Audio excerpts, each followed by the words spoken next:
Hi, I'm Julia Henze, an artist, urban sketcher, and art teacher dedicated to guiding you on your creative journey.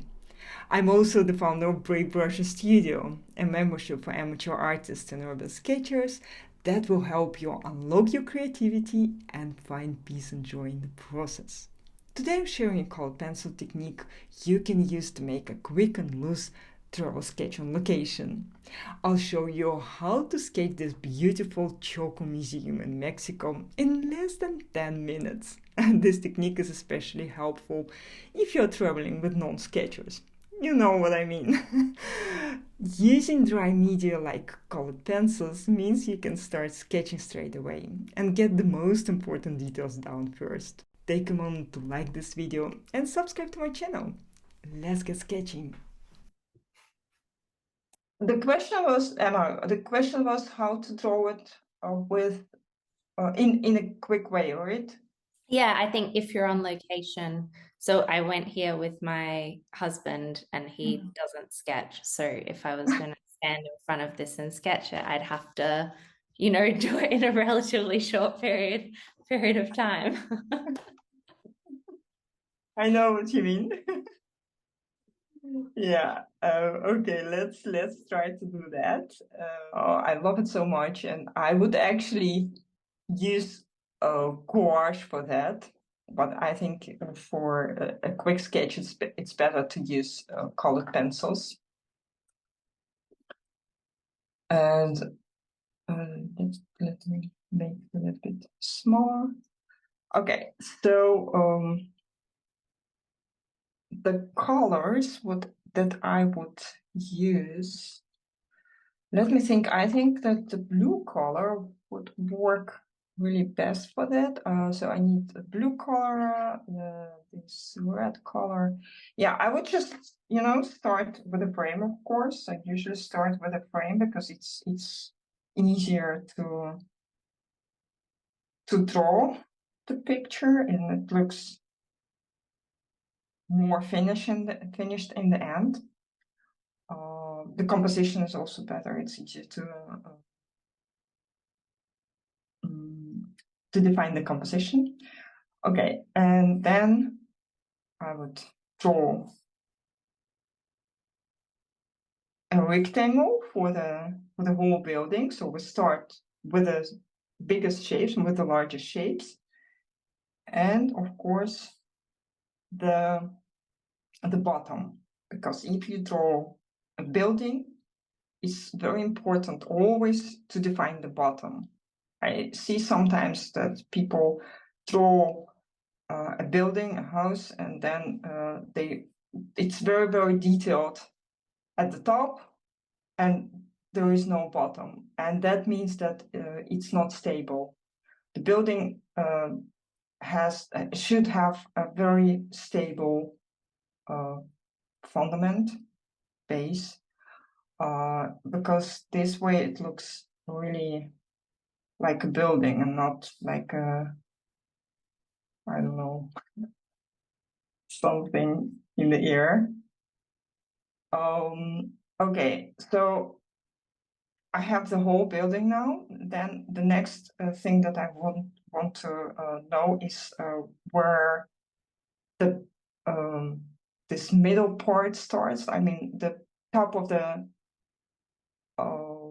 stairs, and it will be somewhere here. I think I try to estimate if it's exactly in the middle, or is it a little bit lower, or maybe much lower, and then find the top of the arches, and then I actually can draw them, and I don't need to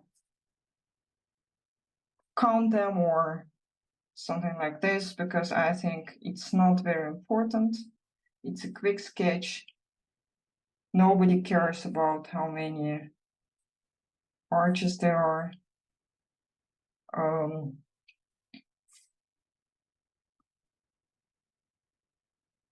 The name,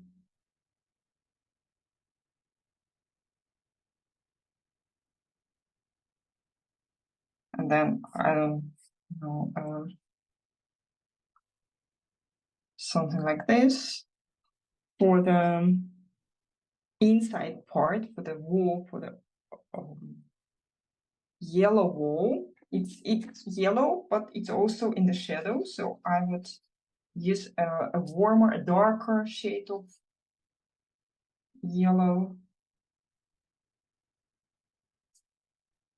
and draw with quite a large pencil stroke, so I can cover it much easier, much quicker.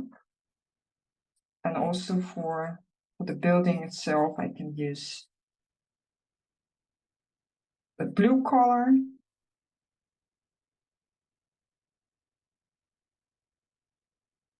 The columns are pink, so I don't color them. No.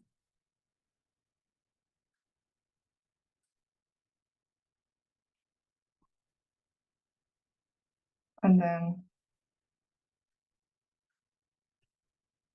add the stairs. And this is a very, very quick sketch. I mean, but colorful, and this way you can just create a very, actually also a very loose sketch in your sketchbook. And if you take a little bit more time to draw it out, then it will look less loose, but also a nice than maybe I'm doing it now. So we can add more elements, and the more elements we add, the more recognizable the picture will be.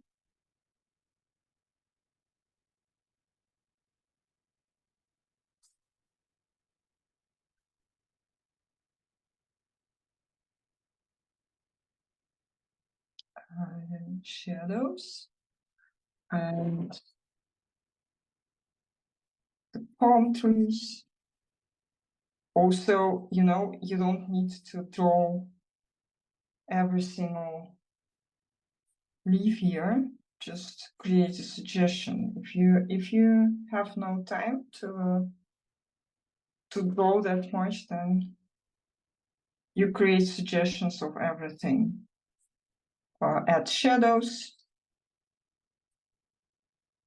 This is still a very important thing. Shadows are always important because they create tension in your picture, and that means that it will look more interesting and more engaging. For the sky, I think we also can use, for example, another color. I don't know, I draw the clouds differently than they are in the sky, but and also with large strokes.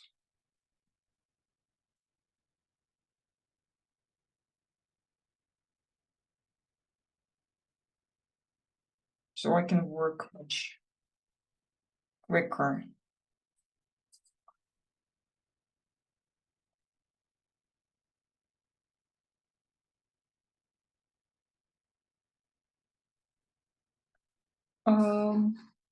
Yeah, we can also add some details in the foreground. Maybe a little bit more color or just a few strokes for the shadows.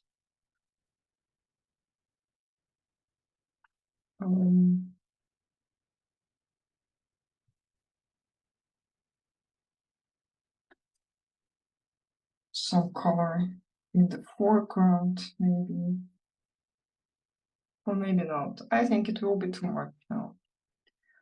And some green here.